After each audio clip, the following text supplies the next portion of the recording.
Israel ने कर दी बहुत बड़ी गलती। हूती पीएम को मारकर इजराइल पछताया। हूती के हाहाकारी हमले का इजराइल को डर सताया। यमन की राजधानी सना में हाल ही में हुए इजरायली एयर स्ट्राइक ने पूरे क्षेत्र में भूचाल ला दिया। इस हमले में हूती विद्रोहियों के प्रधानमंत्री अहमद अल रहावी की मौत हो गई। ये जानकारी टाइम्स ऑफ इजराइल ने यमन के अल जमहूरिया अखबार के हवाले से दी है। बताया जा रहा है कि रहावी सना में अपने अपार्टमेंट में मौजूद थे, जहां पर इजराइल ने 28 अगस्त को एयर स्ट्राइक की थी। इस हमले में उनके कई सहयोगी भी मारे गए। इजराइल के मुताबिक इस कार्रवाई में हूती रक्षा मंत्री मोहम्मद अल अतीफी और चीफ ऑफ स्टाफ मोहम्मद अब्द अल करीम अल गमारी को भी मार गिराया गया। इन दोनों को पहले ही टारगेट किया गया था। बताया गया है कि इन हमलों से एक दिन पहले हूती रक्षा मंत्री समेत 10 वरिष्ठ मंत्रियों को निशाना बनाया गया था। ये सभी लोग हूती लीडर अब्दुल मलिक अल हौती की स्पीच सुनने के लिए सना के बाहर एक जगह जमा हुए थे।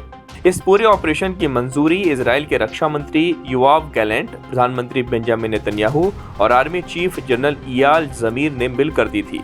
हमले के बाद इजराइल के रक्षा मंत्री इजराइल कर्ट्ज ने बताया कि हूती विद्रोही जानते थे कि इजराइल को निशाना बनाने का क्या अंजाम होगा। उन्होंने चेतावनी देते हुए कहा कि जो भी इजराइल के खिलाफ हाथ उठाएगा उसका हाथ काट दिया जाएगा। इजरायली सेना का कहना है कि हूती विद्रोही ईरान के निर्देशों और फंडिंग के तहत काम कर रहे हैं। उनका मकसद इजराइल और उसके सहयोगियों को नुकसान पहुंचाना, क्षेत्रीय स्थिरता को कमजोर करना और वैश्विक शिपिंग रूट्स को बाधित करना है। यह हमला ऐसे वक्त हुआ जब लाल सागर से लेकर यमन तक तनाव तेजी से बढ़ा है। हूती विद्रोहियों ने यमन के उत्तर पश्चिमी हिस्सों, खासकर राजधानी सना और लाल सागर तटवर्ती इलाकों पर नियंत्रण बना रखा है। गाजा में इजराइल हमास युद्ध के दौरान इन विद्रोहियों ने इजराइल पर मिसाइल और ड्रोन हमले किए थे। साथ ही लाल सागर में जहाजों को भी निशाना बनाया था। हूती हमलों के जवाब में इजराइल और अमेरिका के नेतृत्व वाले गठबंधन ने यमन में विद्रोहियों के कब्जे वाले इलाकों पर कई महीनों तक भारी हमले किए, जिनमें सना और तटीय शहर होदेदा शामिल हैं। मई में इजरायली हमलों के चलते सना एयरपोर्ट बंद करना पड़ा। मई में ट्रंप प्रशासन ने एक समझौते की घोषणा की थी, जिसमें जहाजों पर हमले रोकने के बदले हूतियों पर हमले बंद करने की बात थी।